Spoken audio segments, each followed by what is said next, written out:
নবম দশম শ্রেণীর তথ্য ও যোগাযোগ প্রযুক্তি অধ্যায়ের ষষ্ঠ অধ্যায় প্রোগ্রামিং। এই প্রোগ্রামিং এর ব্যবহারিক সমস্যা নিয়ে ধারাবাহিকভাবে ক্লাস হচ্ছিল।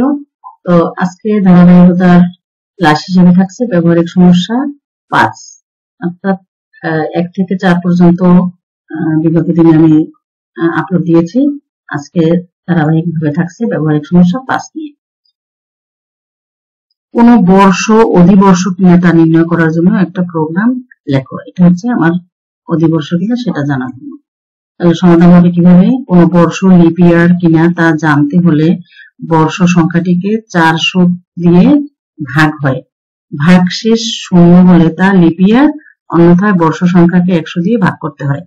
এবার যদি ভাগশেষ 0 হয় তবে তা লিখো ইয়ার নয়, এবং যদি ভাগশেষ 0 না হয় তবে বর্ষ সংখ্যাটিকে পুনরায় 4 দিয়ে ভাগ করতে হয়। এতক্ষণে ভাগশেষ 0 হলে বর্ষটি লিপ ইয়ার, নতুবা লিপ ইয়ার নয়। এই হচ্ছে আমার মূল।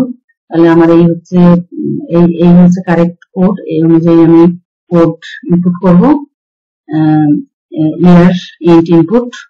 তো এটাকে আমি একেবারে সঠিকভাবে, অনেক সময় এই বইয়ের ইয়ার সাথে প্রোগ্রাম রান হয় না, তো তারপর নিখুঁতভাবে করার চেষ্টা করতে হবে। আর যদি প্রোগ্রামটি সঠিক হয় তাহলে এই রান করলে আমার এই প্রাপ্ত নমুনা ফলাফল আসবে। এইটুক ফলাফল হবে, দেখি তাহলে আমার এইটুক হয় কিনা। তো এবার আমরা ধ্বনি সফটওয়্যারটাকে ওপেন করি। এই হচ্ছে আমার প্রোগ্রাম। আমি এই প্রোগ্রামটা আমাদের সুবিধার জন্য আগে তৈরি করে রেখেছি। অনেক সময় কাজ করতে যে প্রোগ্রাম রান হয় না, তো আগে পরীক্ষা করার জন্য, পরীক্ষা না করলে দেখা যায় যে অনেক সময় ভিডিও লং হয়, সে কারণে আমি সুবিধার জন্য তৈরি করে রেখেছি।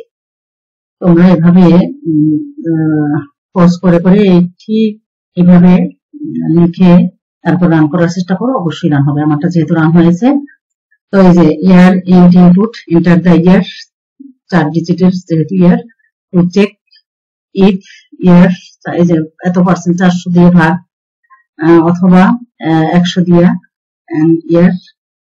এরপরে প্রিন্ট করব ইজ নট এ লিপ ইয়ার। তো দেখি রান করলে কি হয়।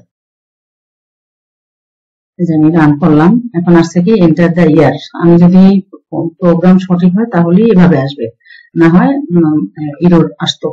তো enter the year 4 digit to check. তাহলে এই যে দেখো প্রোগ্রাম রান করলে আসবে enter the year 4 digit to check. এবার আমি 2012 দিয়ে দেখি, 2012, যেহেতু তোমার বইতে 2012 দেয়া আছে, 2012 দেই, দেখি এবার এন্টার দিয়ে। হ্যাঁ, তাহলে লেখা আছে কি 2012 ইজ এ লিপ ইয়ার। এবার আবার আমি আরেকটা দেখি না, এটা দিলাম একবার, এবার আরেকটা, ওকে। এবার আমি 1990 দিই, তোমার বইয়ে 1990 দেয়া আছে, তাহলে এই 1990 দিলাম। এটা কি আসে দেখি, এই যে 1990 ইজ নট এ লিপ ইয়ার। তাহলে আমি এখানে এই বাদেও আর যা কিছু লিখবো সে কিন্তু এখানে শো করবে। আবার আমি যদি এখানে দেই 2016 দেই, দেখি এটা 16 সনটাকে এটা দিয়ে দেখি, এই যে 2016 ইজ এ লিপ ইয়ার।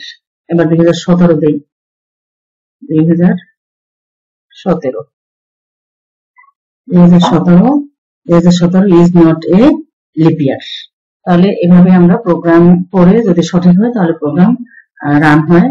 এই ছিল মূল বিষয়, এটা বোঝানোর জন্য। তো এটার জন্য আমি ধারাবাহিকভাবে একটা কন্টেন্ট তৈরি করে রেখেছি, এটা অত জরুরি না। যে পাইথন প্রোগ্রামে ইয়ার যে এভাবে লিখবো আমরা বাংলায়, এটা